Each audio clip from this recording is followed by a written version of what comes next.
Hello everyone, my name is Anton Boyko, and today I want to talk to you about Azure DevOps quality gates and how we can deliver apps with the predictable quality. So let's actually get started. Before we will get to the actual topic, I would like to say a few things about quality assurance in general. So we already know about all of those fancy practices like continuous integration that goes hand to hand with the automated unit testing. We know how to build our build artifact from the source code. We also know how to run the test automatically, and we also know how to measure the overall success and what the exact value we will get from automating our unit tests. But still, unit test is not about everything that you need to test, because let me actually show you this example here. So this is my source code. This is a very simple API controller created in .NET, and this is my test that I'm using to test the functional requirements, or let's say the logic that this controller is supposed to implement. And you can see that both of them are 10 lines of code, and actually the test itself is even longer than the code itself. But still, why I am not 100% happy with having this unit test that will technically cover each and every line that I have in my code?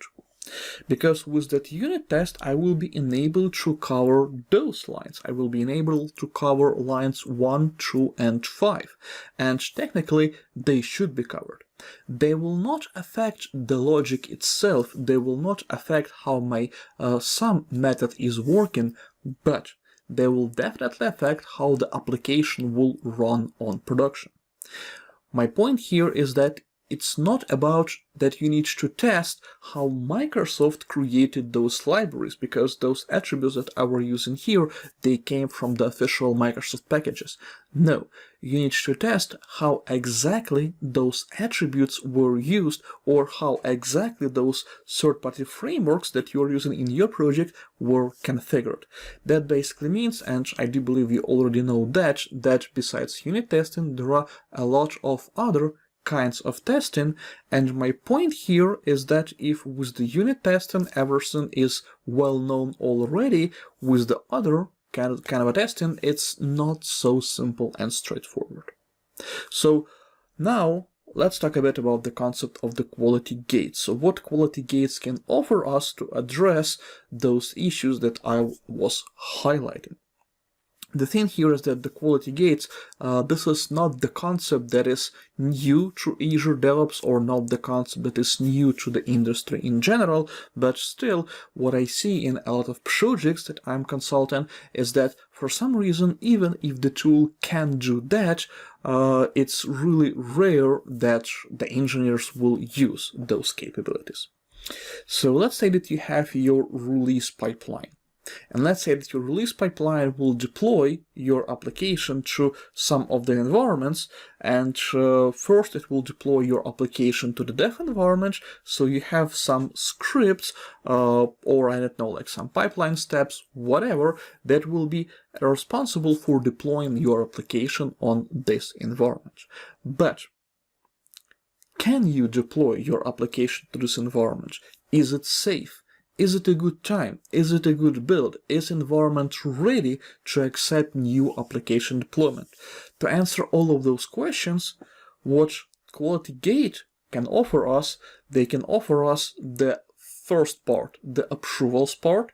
The approvals part will be put before the deployment will try to get to the environment. And if we're talking about the approvers, then that will mean that someone will need to go there and explicitly say, okay, I accept this deployment.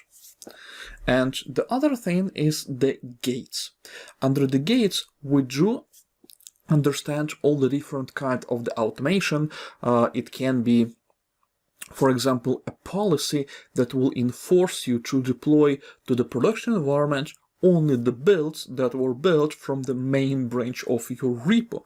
Or another example is it can be a policy that will allow you to deploy to your production environment only outside business hours. and so on and so forth. And of course, you can apply the same rules for all of your other environments, like the QA environment, and so on and so forth. So the big idea here is that you always have your build and release pipelines separately.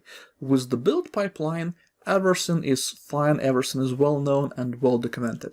But with the release pipeline, if you want to have more control, if you want to have more visibility on what and how will be deployed where, one of the options for you to do that will be to use the quality gates. And let's first talk a bit about the built-in quality gates, and to be honest, we already talked about them pretty much, so it will make more sense if I will just show you how you can configure those and how it can work. As you can see, dear viewers, I'm at Azure DevOps already. I went to the pipelines area, and from there I went to environments. And here you can already see the list of the environments that I've created for this demo a long time ago. And what I can do right now, let me show you how you can create a new environment. It's actually super simple because the only thing you need to provide here is the unique environment name. In our case, let's use something like testing stage 2022. You can also link that environment to your Kubernetes cluster or some virtual machines, but we will not be doing that for now. So let's create this environment. Now, if we want to specify explicitly in our YAML pipelines that we want to deploy something to this environment, what we will need to do, there is a hint here. As you can see, you will need to use environment testing stage 2022. But we can also go here and work a bit on our approvals and checks that we intended from the beginning. So the idea here is that let's start with something really simple and straightforward, which you will probably have in all of your projects. Let's start with the manual approval. So with the manual approval, I need to specify a person or a few people who will approve each and every release for this specific environment. In this case, I will specify myself only. I can also add some optional text because each and every time someone will trigger a deployment for this environment, I will get a notification in my mailbox, and this text will be embedded in that email if needed. And also under the advanced, I can say that even though I was the person who triggered the deployment, I can still approve this deployment. If I am both, let's say, the one who triggered and I am both one of the approvers. And under the control options, I can say that 30 days will be my default timeout for that. So if in 30 days from the time when deployment was kicked in, I didn't go to Azure DevOps and I didn't explicitly specify that I want to either accept or reject that deployment, it will be still automatically treated as rejected and it will be cancelled in case the 30 days will pass without any interaction from my side. But anyway, let's create this one and let's talk about a few more quality gateways that technically you will also be using, or at least the probability of that is really high if you are not using them already. The first one is the branch control. As I was saying already, under the branch control, what you can do, you can specify that you will allow only artifacts from a specific branch to be deployed to this particular environment. By default, as you can see, it will allow all the branches, but I can specify that I want to accept only deployments from the main branch. So I will click here because I'm a bit lazy to type. I will copy this one from the example, and here I will just replace the branch name with main. Okay. Additionally, I can say that I want to verify that this branch is protected. What does it mean? It means that, for example, if I'm storing that branch in my Azure DevOps repos, then first of all, the direct commits needs to be disabled for the main branch. So the only way for me how I can put content, any content to the main branch is through the pull request. Additionally, I can configure those pull requests in a way that it will explicitly verify the quality of each pull request with some build validations, some test validations, and so on and so forth, but it needs to be done in a bit of a different area of the Azure DevOps, so we will not talk about that today. And also I can say that I want to ignore unknown protection status.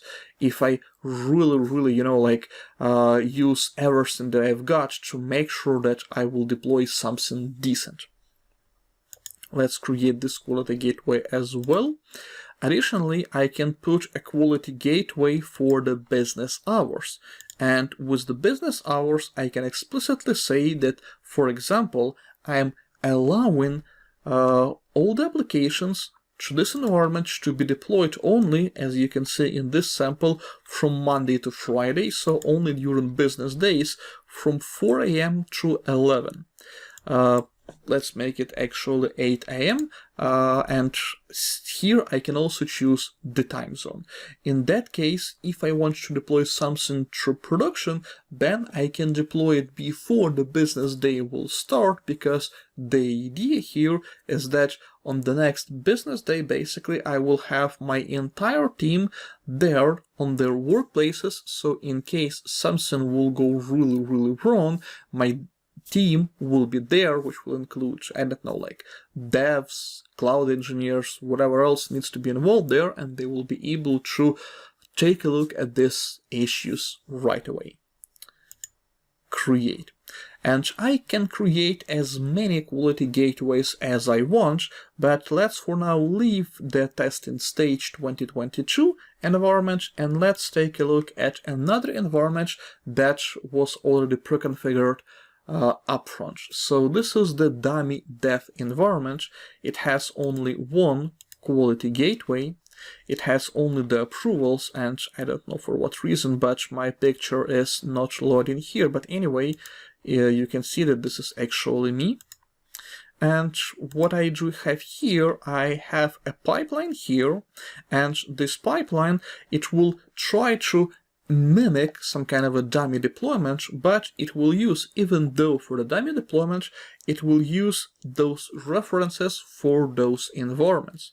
So as you can see, I have stage dev, and inside stage dev, I have basically two jobs. Let's say I need to configure my dev environment before I will be able to deploy to it. I don't know, that can be basically anything. Let's say that if I'm doing the kind of a blue-green deployment or something similar, I may want, for example, to reconfigure my load balancer a bit, pull out some servers from the cluster so I can deploy those servers and then put them back, and so on and so forth. So basically any kind of the configuration, and there I'm doing the actual deployment. But in both cases, as you can see, I'm referencing the dummy dev environment. So let me actually run it and show you how it will look like in terms of how it will look when I will need to approve this particular deployment. It may actually take a bit, because what it's doing now, it's trying to actually find a build agent and so on and so forth, but let's hope that it will not take a long time, and if it will, because we're recording, we will just do the fast forward. Okay, so what I basically did, I just refreshed the page, and what you can see that the deployment here stopped and 0 out of 1 checked pass, and it showed me that I need to review it. So when I will click here, I can either provide a comment if needed, and also I can reject or approve this particular deployment through the dev environment. Let's see that I'm approving it. So now 1 check passed, 1 of 1 basically, and now the actual deployment will be started. And as soon as this deployment will finish, and because we're having the dummy pipeline there, it will try to trigger the production and DR environments as well. So let's just wait for that. As you can see, the config dev is done. So now we just need to wait for the deploy dev, because if I remember correctly, the production and the DR will also need the explicit approval. And I was totally right. Now, as you can see, it will try to deploy to both of them in parallel, because this is how my release is configured. I'm deploying to dev, and then if everything is okay, I'm deploying to production and DR. I can click here, and then I can again say what I want to do with production, either approve or reject, and what I want to do with the DR. So I can approve it here, and I can reject it here. So here checked failed, and the deployment will not happen to my DR environment, but for the production, everything will be running. Yep, as you can see, everything behaves as expected. Why do you may want to use those manual approvals? What will be the usual flow? So we do have a few common scenarios in the project that I am working on right now. So the first scenario is to, let's say, align a communication between dev and QA teams. For example, in case we, I don't know, I mean, like in case we can't by any reason use the ad hoc environments for each and every release. Let's say that, for example, those environments creation may not be automated, or those environments creation may be really long and time-consuming process. So that's why we have only one shared dev, one shared QA environment, and so on and so forth. With the quality gateways of the type of manual approval, what we can do, we can, for example, trigger the deployment to the dev environment, and then we can have a dev team lead that will need to explicitly approve that we are allowing to deploy to that environment. Why he may need to do that? It's because, for example, there may be some other activities that the dev team is running on their dedicated environment right now, and we don't want to interfere with those activities. We want to explicitly ask for permission to enter. And then, as soon as it was deployed to the dev environment, as I show you here for production and DR, in the same way, we can then try to push it to the QA environment. And the QA team, again, they may do something else on that environment right now, say, so they really need to know that the new release is coming, but they may want to finish some of their activities first, and only after that allow the new deployment to come into their environment. And the other thing, how we were using that, is, for example, if we as a contractors were working for another company, and for that company we, let's say, ship new versions of the software. Let's say we created new versions of their website or something like that, and from our end we can always push, like those new deployments to their site, but on their end there needs to be a person, an owner of that production environment. And the idea here is that from our side we may do have a bunch of lower level environments, we run our test automation, we took all the precautions to make sure that the deployment and the quality of the product will be on a top level, but still only a person at that site will know exactly what business is doing right now. So we may trigger the new deployment to their side, but for example, they run some marketing campaign, and that campaign will run for, I don't know, let's say the whole week. So that person may want to say, okay, it's really cool that you have new deployment, but let's postpone it for a few days, and when the marketing campaign will over, only after that, when we will be on a safe side, I will accept the actual deployment. So those are the usual cases that we see that the manual approval is actually really useful. But let me show you another one.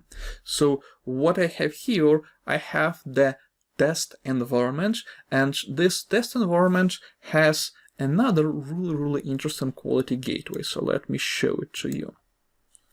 So the quality gateway here is required template. And the idea here is that I want, for example, to specify explicitly that if you want to deploy something to this environment, then you will need to use my deployment template. What may be the reasons for that?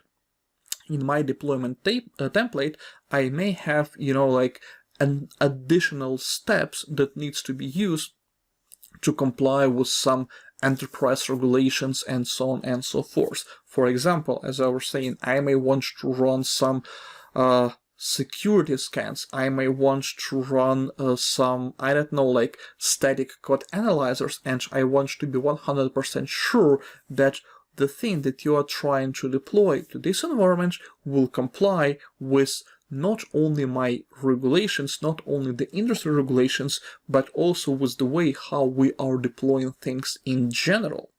Because let me actually give you this example. So let's say that when we're doing the blue-green deployment, we have an explicit rule that we will deploy. For example, if the blue environment is active now, we will deploy it to green environment first.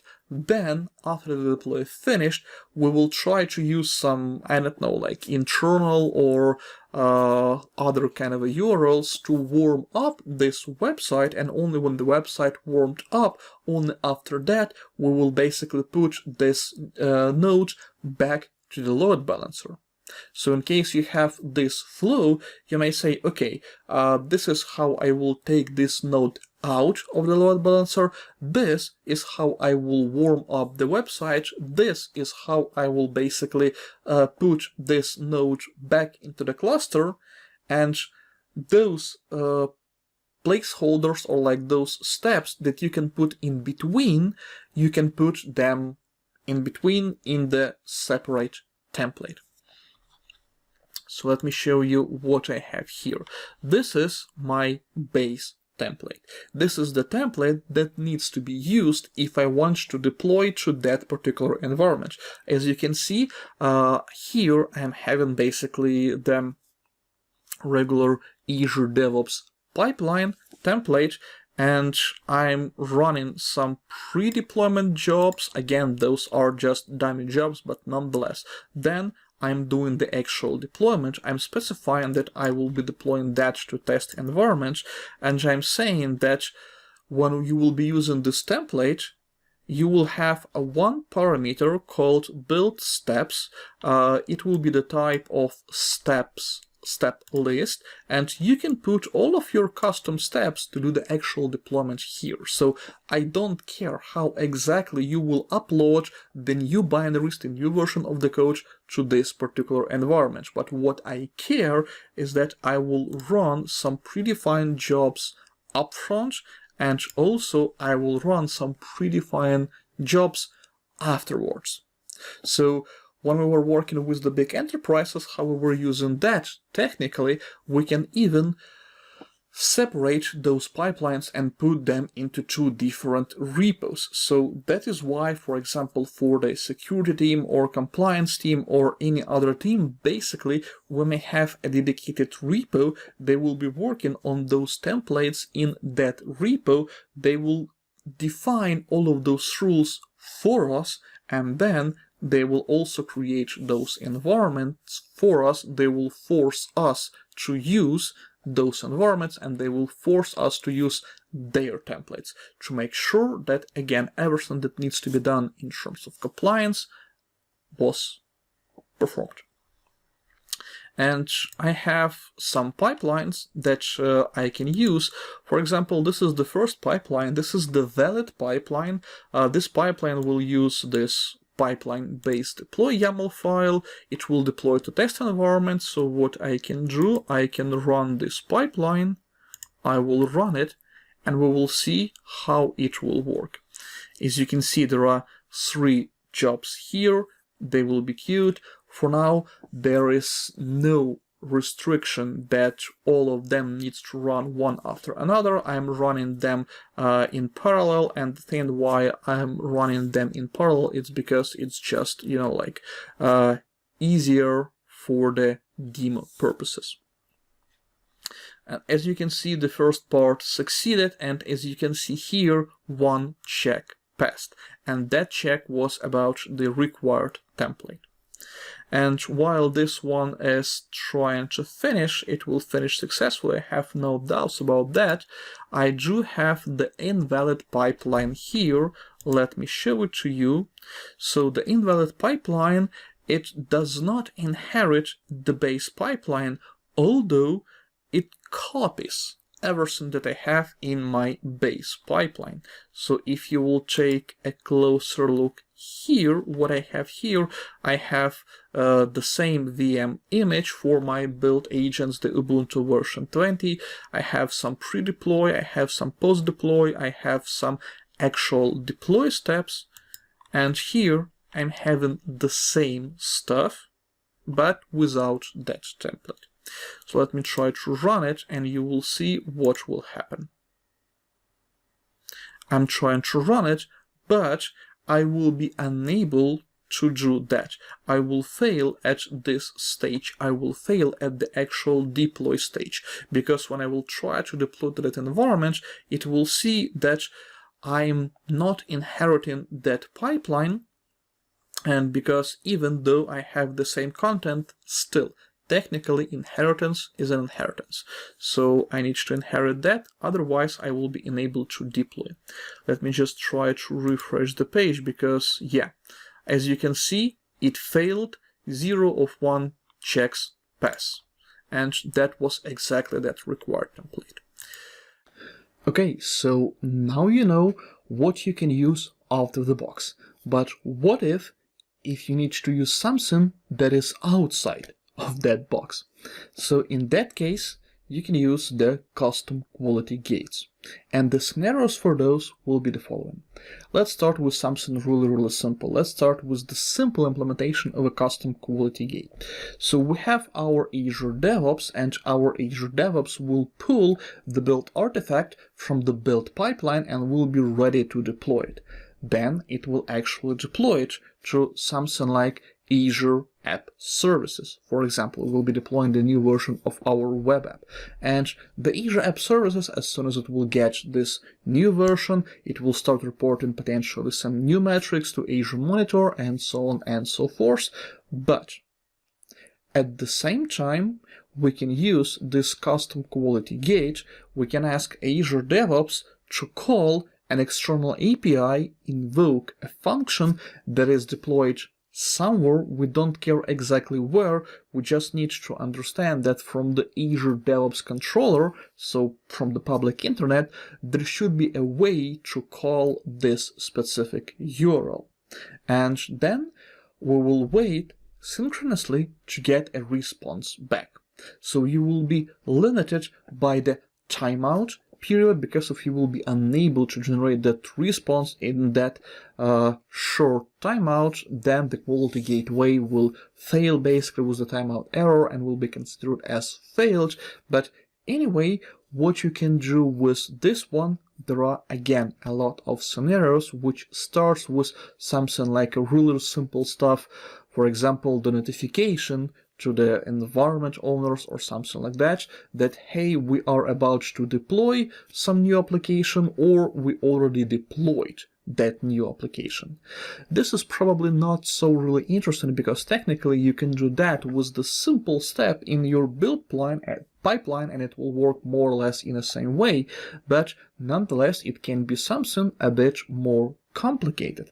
You can use, first of all, not one but many gateways, and those gateways, they can go and check, for example, some internals of your new deployment. They can go and check, for example, those metrics from Azure Monitor and make sure that everything is okay, make sure that deploy actually happened, and so on and so forth. So, saying that, let me actually show you how easy it is to implement that, and let me show you what kind of an information you will get to basically create your simple quality gateway.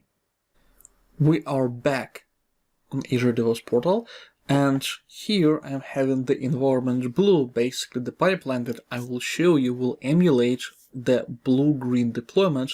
The first environment that we will use to deploy our code is blue. And let's go and check what we have in our approvals and check. I already have the pre-configured invoke Azure Function Quality Gateway. Technically, I can do the same with invoke REST API, like general REST API method, but it was just easier for me to do that with the Azure functions because the code that I'm about to show you in a few moments is hosted on top of the Azure functions. So let me open this. What do I have here? The display name, that's fine. Then the Azure function URL. This URL includes, as you can see, the protocol, the domain name, and also the path to the exact HTTP triggered function. Then the function key. If you're a bit familiar with the Azure functions, you know that there is a way for you how you can specify that to call or to trigger this particular function, you need to specify a security key in your request. This is what we're doing right now to kind of protect our quality gateway from being triggered by some strangers from the internet. The next one is the method, of course, which we will be using to trigger that. In this case, it's post. Then we have the collection of custom headers that will be included into that request. Also, we have the query parameters, and also we have the body. So we can control all of that from here. Then under the advanced, what we have the API response as a completion event. So what is important here is that if we're specifying the API response, that means that the Azure DevOps will do the API request, and in the response it should be either HTTP 200 or HTTP 500, basically specifying that either everything went well and the gateway is green, we're allowed to pass, or everything is bad and we're not allowed to pass through our gate. In addition to that, if you want, what you can do, you can configure some success criteria if you want to analyze the response body additionally to analyzing the status, then that can be configured here as well. Then the control options. Here, what you can specify what will be the period between the re-evaluation of your gateway. So in case one or more gateway failed, in case you have more of them than just one, like in my example, they needs to be re-evaluated, and each and every gateway configures its own re-evaluation time. In this case, it's 30 minutes. But nonetheless, this is relatively easy to configure. Let me actually show you the actual code that I'm hosting on top of my Azure functions. So this is the code. As you can see, it's actually pretty much simple and straightforward. I'm basically just doing a lot of logging here, but the really important part is this one. This is literally the only one that matters, because I'm always sending back the HTTP 200, that gateway will always be green. But again, I was using the Azure functions here. If you don't want to use Azure functions, if you want to use your own custom API based on .NET, Java, Python, whatever, if you want to host it not in Azure but on-prem or in any other cloud, that's fine. The only thing that you need to consider is that from the Azure DevOps public API address, it needs to be possible to reach that exact URL that you will specify here. But nonetheless, this code will be deployed there, and let me actually run the pipeline and show you what will happen. So we have two stages, deploy to blue and deploy to green. The deploy to blue stage, as you can see, the now job is pending. Let's actually get back and I just wanted to refresh the page, but as you can see, one check passed, and this was the check of simple gate. What we can do here, we can open it and we can see that the response code was no content, but in any case that was fine. That was still HTTP 200 code, so that was exactly what we were expecting here. And that was pretty simple with the simple gateway, so let's actually get back to the presentation. Okay, so that part was pretty simple, like intended, but life is not always as simple as in my previous demo. Usually it's a bit more complicated. So what you can do if you need to do a more complicated scenario for your quality gate. In that case, you will use the, again, custom quality gateway, but you will use it in a bit different way. So the first half of the scenario will be the same. Your Azure DevOps will pull the artifact, it will deploy the new version to the Azure App Service, the Azure App Service will start to report something to Azure Monitor and and the Azure DevOps will also call another URL, another API, but now it will call it in a bit different way. And by a bit different way, I want to say that in this case, the Azure DevOps will not wait for the response in a synchronous mode. This facade here that will accept this call from Azure DevOps will respond back immediately, releasing basically the thread and so on and so forth. But before that, what it will do, it will grab all the information required, sent from Azure DevOps actually, that we will need to use to do the callback later, and it will be able to, for example, I don't know, submit a task in a queue or something like that. So the other agent will then pick it up from the queue, run some long-running job, and so on and so forth, produce the results, conclude were they successful or not, and only after that report back to the Azure DevOps controller, saying that this particular quality gateway was successful or this particular quality gateway was unsuccessful. So what can be an application of those? As you can see, now you are not really limited by the timeout of the HTTP request response flow. So now you can run something like, for example, security checks, maybe some penetration test, maybe some performance testing, or any other kind of load testing activities, and so on and so forth. Okay, so those can be the scenarios for you, but probably you are wondering that, hey, I can actually also make those a part of my actual pipeline. So why should I need to bother with quality gateways? Why do I need to learn some new technology and so on and so forth? So this is actually a good question, because to answer that question, we need to get a bit back to the actual billing model of the Azure DevOps. And the billing model of Azure DevOps works the following. So even though you are using this service in the cloud, you're not technically paying by the amount of minutes that you are using, by the amount of build minutes that you are using. You're technically paying for the total amount of agents that you can use for your build automation.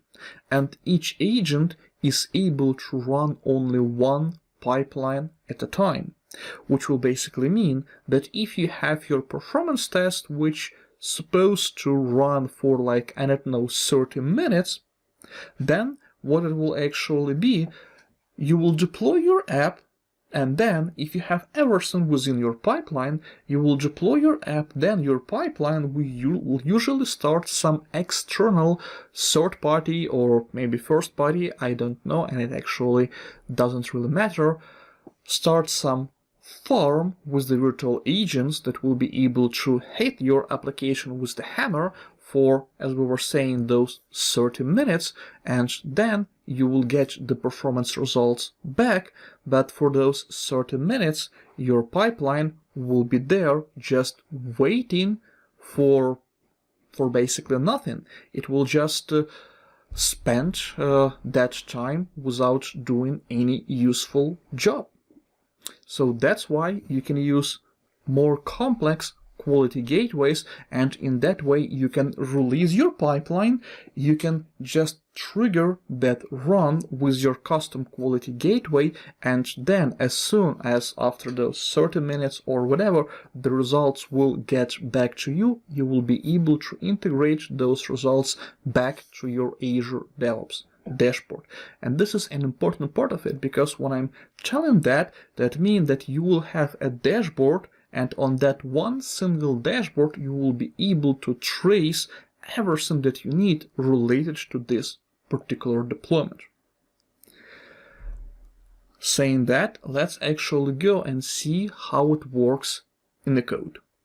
The second environment that I have here to deploy my a bit more complex example is called the environment green.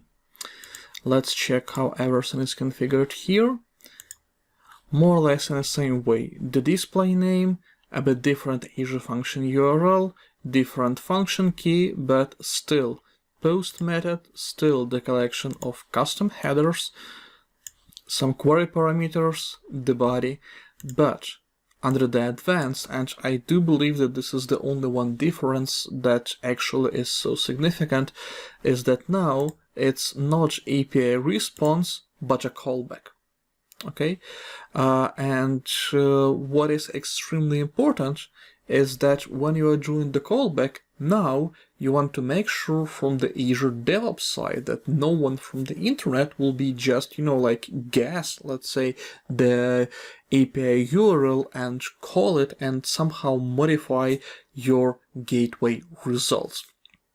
So that is why now I want to pay a bit more attention on what we send in the actual headers. In the headers, we actually send everything that is needed for us to make a callback later. So let's put a pin in it, and then let me show you the actual code. So here our complex gateway consists of two parts. It consists of two functions within a different function app. The first function is triggered by the post method, more or less look exactly like the previous function from the previous example. But now what I'm doing here, please pay attention. I'm creating the parameters object and I'm filling out query, headers, and also the body raw property of that parameters object. And then I'm also having a queue here, so this function, it will be triggered by the HTTP, but it's also connected to the queue with the name gateway. And then I'm just adding, I'm serializing my parameters object into JSON, because in a nutshell, basically all the messages that are there in the queue are just strings. And I'm serializing it to JSON and sending it back to the queue, and I'm returning the control back. So on this one, I'm generating the HTTP OK response, but still, because this is the callback type quality gateway, despite I'm having the OK code here, the gateway itself will still wait for an explicit callback. And this is another function that I have here. Now this one will be triggered by a queue, basically by the same queue, so basically by the same message that I sent from my previous function. And it will emulate that something really important is happening for the 3 minutes. Then it will basically deserialize that string message, and again, it will put everything in the log. Let's assume that all things related to the quality check itself already were successful. So what we will need to do now, we will need to construct a URL. Okay, and here is how we are constructing it. We're grabbing the plan URL property from our headers, the project ID property from our headers. Then we are using basically this predefined path, APIs, distributed tasks, hubs, then again hub name from our headers / plans, plan ID from our headers, and the events, and we will be using the API version 2.0. So but this is just the URL. Okay, Now we need to actually construct the payload of that callback. So the name of the payload will be the task completed, and this is probably the most important part of this payload, is that we can either specify that it succeeded or it failed. Also, we're specifying the job ID and the task ID, serializing it back to JSON, and then with this code we're performing the callback to that URL with that payload. And as you can see here, from the headers again, we are grabbing the auth token. We are grabbing the one-time short-lived time security token that is needed, that was generated by Azure DevOps automatically for us, that is needed for us to call it back and successfully report the results. So what I can do now, I can go to my pipelines and I can run them again. Let's run it. Again, that will be the same pipeline. The deploy to the blue environment will pass, and we're not really interested into that because we already saw that this is working. But now we will be looking at deploy to green, and I would like to highlight a few things as soon as the deployment to green will start. So the first thing that I would like to highlight is that I will show that you actually right now that see the deployment started, 0 out of 1 checks passed. If we will open it, we will see the complex gateway here. If we will open this one, we will see that this is the first attempt, again in case we will need to evaluate it, and so on and so forth, and we already got the response. So we already got the response from our, let's say, facade function. The HTTP function finished successfully and it sent that message to the queue. If you remember, then according to our code, we will need to wait for 3 minutes, and after 3 minutes, the callback will arrive, and this way, this gateway will allow us to proceed further. So let's use again some cinema magic here and do some fast forward.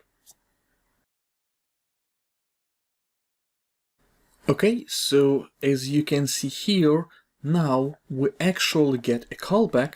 So if I will open this guy here, I will see, I will see that now it's green, everything is fine, everything was successful, and in total our pipeline took 3 minutes 41 seconds, of course, because the Azure DevOps will measure that from the start to the end of the pipeline, because we had not only that 3 minutes delay in our function, that's why we get those 41 extra seconds.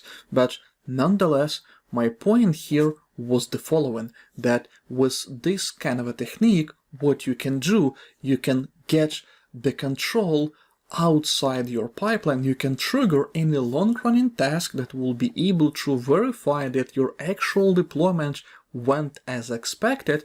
And again, if needed, you can assign more than one quality gateways at the same time to the same environment. They will all run in parallel, and yeah, that will allow you to ensure that your deployments actually are more stable, more successful, or at least more predictable. So thanks everyone for attending my session, and now I invite you to the chat for the Q&A session.